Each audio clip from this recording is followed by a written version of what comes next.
রামনারায়ণ রাম। প্রথমে আমি আমার ঠাকুরকে জানাই আমার প্রণাম এবং আপনাদের সকলকে জানাই বৈদিক অভিনন্দন। রামনারায়ণ রাম এই বলে আমি আজকের তত্ত্ব আলোচনা শুরু করছি। এরপর ঠাকুর একদিন বিভূতি সম্বন্ধে আলাপ করছেন।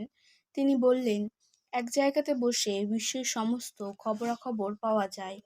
এক জায়গায় বসে যার সাথে ইচ্ছে দেখা করে আসা যায়। এসব আলাপ করছেন। তিনি যেখানে ছিলেন সেখানে বসে থেকেই ৮-৯ মাইল দূরে এক জায়গায় গিয়ে আলাপ করে এলেন। এদিকে বসে বসে আলাপ করছেন ও আমাদের বোঝাচ্ছেন। তারপর ঠাকুর বললেন, আমি যার সঙ্গে দেখা করে এলাম তাকে তোমরা চেনো। আমার হাতে একটা কিছু দাও, আবার গিয়ে ওকে দিয়ে আসছি। ঠাকুরের সামনেই কিছু ফল ছিল। এর মধ্যে একজন ঠাকুরের হাতে একটা আপেল দিলেন। তিনি ফলটিকে ছুঁড়ে ফেলে দিলেন। ঠাকুর কিছুক্ষণ একটু চিন্তা করলেন, তারপর বললেন, আমি ওখানে গিয়েছিলাম, আপেলটা ওকে দিয়ে এসেছি। ২ মিনিটের ভেতর সব হয়ে গেল। পরে খোঁজ নিয়ে দেখা গেল ঠাকুর সেই সময় সেই নির্দিষ্ট স্থানে গিয়ে ফলটি সেই ব্যক্তির হাতে দিয়ে এসেছেন। আর একদিন ঠাকুর বিভূতি সম্পর্কে আলাপ করছেন। ঠাকুর বললেন, দেখো, সব দরজা জানলা বন্ধ করে বসো। আমরা ঘরের সব দরজা জানলা বন্ধ করে বসলাম। ঘরে আলো জ্বলছিল। আমাদের সাথে ঠাকুরের পরিচিত কয়েকজন সম্ভ্রান্ত ব্যক্তিও ছিলেন। ঠাকুর বলছেন, এ আলাপ করতে করতে তোমরা শুধু আলাপই শুনবে, অথচ দেখবে কিভাবে বাষ্পের মতো হয়ে মিশে যাচ্ছি। তোমরা নদীর পাড়ে গিয়ে আমার সাথে দেখা করবে। ঠাকুর এভাবে আমাদের বুঝিয়ে যাচ্ছেন আর ক্রমশ ক্রমশ যেন হালকা হয়ে যাচ্ছেন। এরপর আস্তে আস্তে বাষ্পের মতো হয়ে যেতে লাগলেন। পরে শব্দ আছে, তিনি নেই। তারপর শব্দ নেই, তিনিও নেই। আমরা বসে বসে শুধু আসন নাড়ছি আর এদিক ওদিক তাকাচ্ছি। পরে নদীর পাড়ে গিয়ে ঠাকুরকে দেখলাম। তখন ওই ব্যক্তিগণ ঠাকুরকে দেখে লম্বা হয়ে পড়লেন এবং বললেন, তোমাকে এতদিন পুত্র বাৎসল্যে দেখেছি, আমাদের এখন উদ্ধার করার ব্যবস্থা করো। ঠাকুর আমাদের সবাইকে নিয়ে ঘরে গেলেন এবং ওই ভদ্রলোকদের একে একে দীক্ষা দিলেন। ঠাকুর ওই বিভূতি সম্বন্ধে বসে আলাপ করছেন। তিনি আমাদের বলছেন, দেখো, এই অবস্থা দেখে আশ্চর্য হওয়ার কিছুই নেই। এক জায়গায় থেকে যে ৮-৯ মাইল দূরে গিয়ে দেখা দিয়ে এসেছেন সে সম্বন্ধেও বললেন। ওটা বেশি কিছু নয়। মনের অবস্থাটা চালনা করে মনের দ্বারাই আর এক জায়গায় একটা কনক্রিট ফর্ম করে এই দেহের একই জাতীয় ম্যাটেরিয়ালসগুলো আছে, ওই মনকে সেখানে নিয়ে স্থাপন করছে।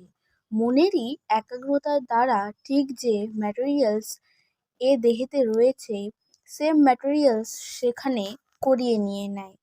তখন ঠিক এই জাতীয় আরেকটি চেহারা সেখানে রূপ দিয়ে যতটুকু যা করা দরকার করে আসে।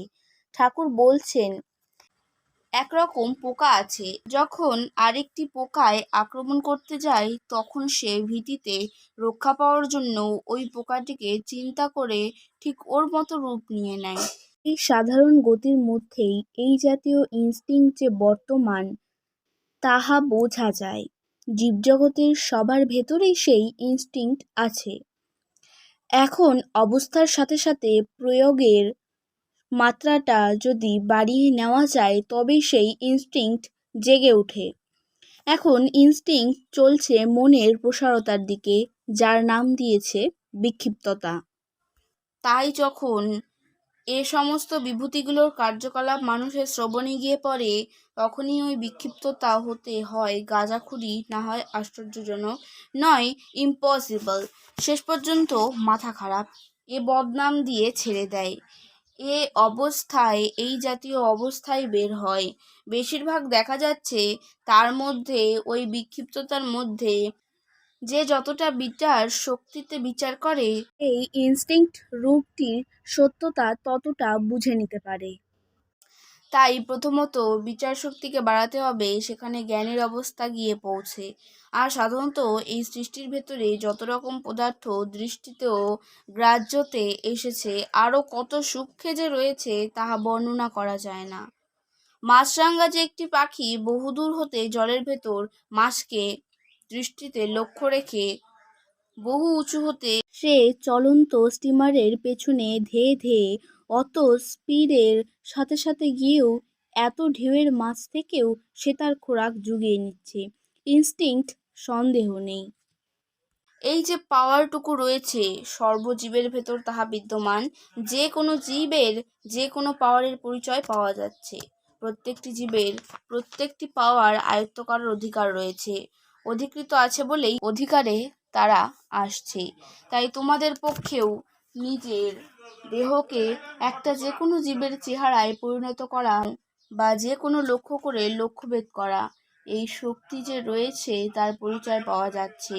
জীবের প্রত্যেকের আদান প্রদানে জীবজগতের যে পার্থক্যতার মধ্যে যে শক্তি বিদ্যমান রয়েছে, তাতে যদি তোমার অবস্থাকে প্রত্যেকটির মধ্যে চিন্তা করো এবং প্রত্যেকটি যে তুমি এ যদি ভেবে নাও প্রত্যেকটির পাওয়ার যে তোমার, তাহা স্বাভাবিক। আজকে তত্ত্ব আলোচনা আমি এখানে শেষ করছি। দেখা হচ্ছে পরের ভিডিওতে। ভালো থাকবেন, সুস্থ থাকবেন। রামু নাইনো রাম। প্রতিদিন এরকম নতুন নতুন ভিডিও দেখতে হলে আমার চ্যানেলটিকে সাবস্ক্রাইব করবেন এবং পাশে থাকা বেল আইকনটি প্রেস করবেন। ভালো লাগলে লাইক, কমেন্ট এবং শেয়ার করবেন। ধন্যবাদ।